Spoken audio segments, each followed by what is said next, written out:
उमर अब्दुल्ला के घर में क्या आग लगी है? क्या इस आग का कारण कोई अपना है या फिर बाहर से आया कोई घुसपैठिया?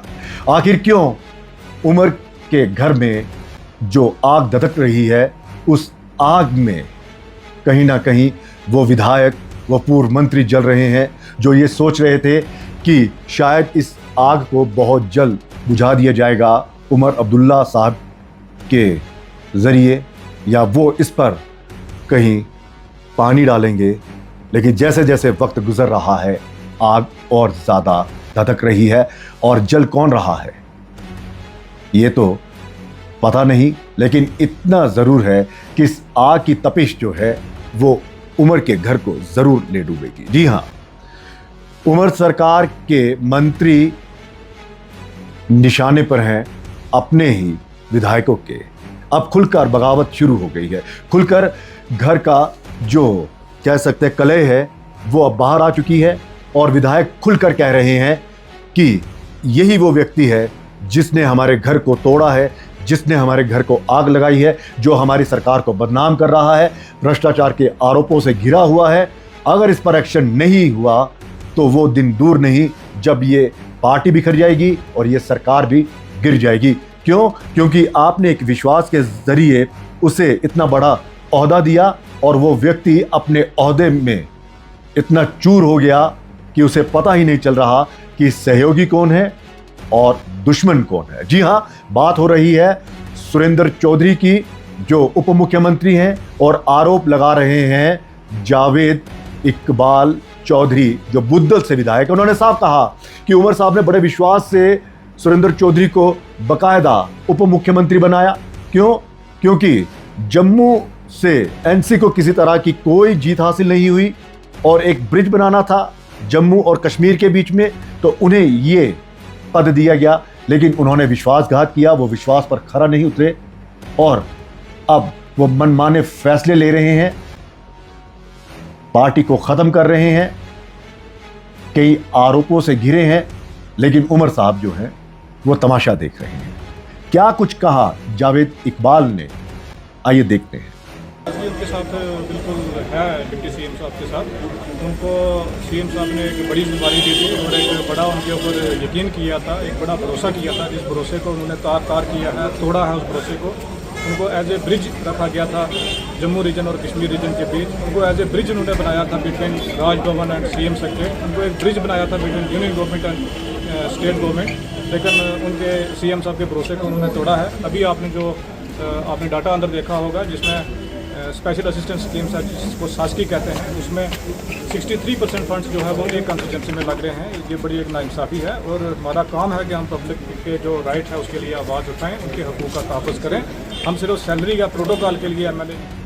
तो ऐसे नहीं हम कह रहे कि ये आग बहुत ज़्यादा भयानक हो गई है, और इसमें जलने वाले कोई और नहीं बल्कि उमर के विश्वासी हैं, जिन्होंने कई सालों से एनसी में अपने खून पसीने से उस पार्टी को सींचा, जो सत्ता में आई, जो दोबारा से सत्ता में आई, मुख्यमंत्री ये बने।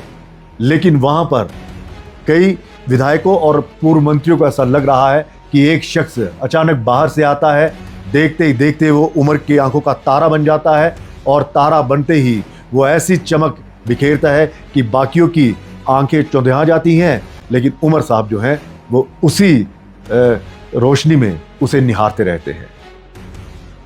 ये वो लड़ाई है जो ये बता रही है कि किस तरह से दाचीगाम में जो बैठक हुई, उस बैठक में किस तरह से अपने ही मंत्रियों, अपने ही विधायकों ने सुरेंद्र चौधरी का विरोध किया, और यहाँ तक ये कह दिया कि ये गाली गलौज करते हैं। और उमर अब्दुल्ला को बाकायदा चेतावनी देनी पड़ी सुरेंद्र चौधरी को कि सुधर जाओ 1 महीने के अंदर अंदर।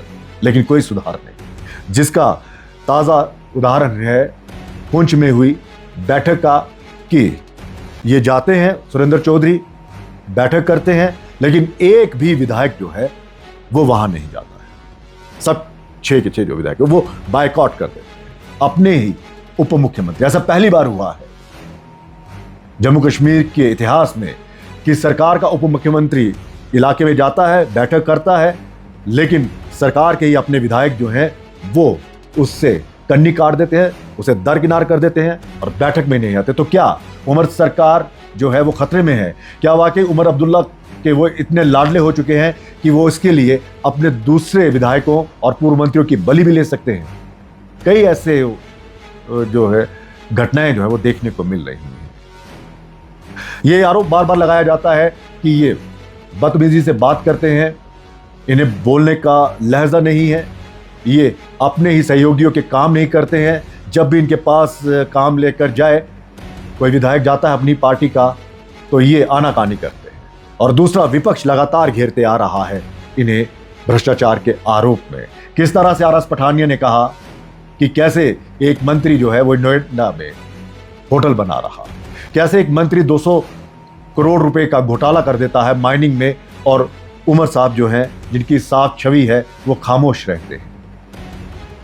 किस तरह से एक मंत्री जो है वो लेटर ऑफ इंटेंट के जरिए खनन माफिया को फायदा पहुंचा रहा है, 2 साल उनको एक्सटेंशन दे रहा है, जबकि उन 2 सालों में क्रैशर्स वालों ने और माइनिंग वालों ने खूब पैसा कमाया, लेकिन उप मुख्यमंत्री साहब जो है उनका साथ दे रहे। ये आरोप लग रहे हैं। कैसे नेम माइनिंग ब्लॉक्स जो हैं वो ब्लॉक कर दिए गए, खोले नहीं जा रहे हैं, ये तमाम वो आरोप लग रहे हैं। लेकिन उमर साहब जो है वो टस से मस नहीं हो रहे हैं। तो क्या बाकी बेवफा हो गए और वफा का जो एक तमगा है वो क्या सुरेंद्र चौधरी को मिल रहा है? क्या सुरेंद्र चौधरी ने वाकई इस घर में आग लगाई है, या फिर सुरेंद्र चौधरी की जो एक शोहरत, जो एक कद बढ़ रहा है, उससे उन्हीं के पार्टी के विधायक जो हैं वो जल रहे हैं? कि कहां 2-4 दिन हुए पार्टी में आए हुए, मुख्यमंत्री साहब के दिल के नजदीक हो गए, बड़ा ओहदा मिल गया, और कहां हमने अपना खून पसीना जो है इस पार्टी के लिए बहाया, यहां पर चुनाव जीते और सोचा था कि हमें कोई पद मिलेगा, कुछ नहीं मिला, और सीनियर्स को भी दरकिनार कर दिया गया। ये जो टकराव है ये आगे क्या रंग लाएगा ये तो वक्त बताएगा। लेकिन घर में जो आग लगी है वो ये बता रही है कि इस आग में कहीं ना कहीं जो जल रही है वो पार्टी जल रही है, और आग बुझाने का जिम्मा जिनके पास है वो आंख मूंद कर विश्वास कर रहे हैं उस व्यक्ति पर जिसे अभी 4 दिन ही हुए हैं पार्टी में आए हुए। ये एक इशारा है उन तमाम एनसी के विधायकों का और पूर्व मंत्रियों का। फिलहाल इजाजत दीजिए, नमस्कार।